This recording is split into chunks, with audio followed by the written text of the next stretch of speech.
প্রকৌশল বিশ্ববিদ্যালয়ে কায়েদ আজম হলের ৩১২ নং কক্ষে নিজের নিপুণ হাতে সবুজ জমিনের উপর লাল বৃত্তের মতো হলুদ বাংলার মানচিত্র আঁকেন শিব নারায়ণ দাস। এর মাধ্যমে রচিত হয় ফেব্রুয়ারির ১৫ বাহিনীর পতাকা, যা স্বীকৃতি পায় বাংলাদেশের প্রথম পতাকা হিসেবে। সেই পতাকাই হলো স্বাধীন বাংলার প্রথম পতাকা, নকশাকারকের চিরবিদায়ের সঙ্গী। শনিবার সকালে কেন্দ্রীয় শহীদ মিনারে আনা হয় এই বীর মুক্তিযোদ্ধার মরদেহ। গার্ড অফ অনারের পর সর্বস্তরে মানুষের শ্রদ্ধায় সিক্ত হন তিনি।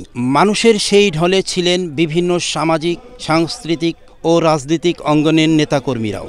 অশ্রুসিক্ত নয়ন আর ফুলের শ্রদ্ধায় সর্বস্তরে মানুষ তাকে শেষ বিদায় জানান। তিনি সক্রিয় রাজনীতিতে ছিলেন। কুমিল্লাতে তিনি ছাত্রলীগের সাথে ঘনিষ্ঠভাবে জড়িত ছিলেন। আমি বলবো বিভিন্ন আন্দোলন, সংগ্রাম এবং সর্বোপরি মুক্তিযুদ্ধ সংগঠনেও ভূমিকা রেখেছেন ছাত্র হিসাবে। শ্রদ্ধা জানাতে আসা পরিবার ও বিশিষ্টজনেরা দেশের প্রতি শিব নারায়ণ দাসের একনিষ্ঠ ভালোবাসা তুলে ধরেন। বলেন, তার বিদায়ে এক ইতিহাস নির্মমতার মহাপ্রস্থান।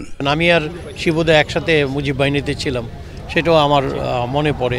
বঙ্গবন্ধু নেতৃত্বে যে সংগ্রাম চলছিল, সেই সংগ্রামে তার প্রতি আমরা শ্রদ্ধা জানাই। জাতীয় পতাকার অঙ্কনের জন্য আমরা মনে রাখছি, শুধু তাই নয়, তিনি একজন মুক্তিযোদ্ধা ছিলেন। ৭১-এর মুক্তিযুদ্ধে আপারময় বাঙালি যেভাবে অংশ নিয়েছে, বাবাও তার জায়গা থেকে দায়িত্ব পালন করেছেন বলে মন্তব্য করেন তার ছেলে অর্ণব আদিত্য দাস। আমার বাবা শিবনারায়ণ দাস সবসময় একটি কথাই বলে গিয়েছেন, এই দেশের নিপীড়িত নির্যাতিত যে সকল মানুষ রয়েছে তাদের জন্য কথা বলতে হবে। বিকেলে তার মরদেহ নেওয়া হবে কুমিল্লা টাউন হলে। সেখানে শ্রদ্ধা নিবেদন শেষে আবারও ফিরিয়ে আনা হবে ঢাকায়। তার শেষ ইচ্ছা অনুযায়ী তার শরীরের অঙ্গ প্রত্যঙ্গ মানব কল্যাণে চিকিৎসাবিদ্যায় ব্যবহারের জন্য BSMMU দেহদান করা হবে। শেখ সোহাগ, এশিয়ান টেলিভিশন, ঢাকা।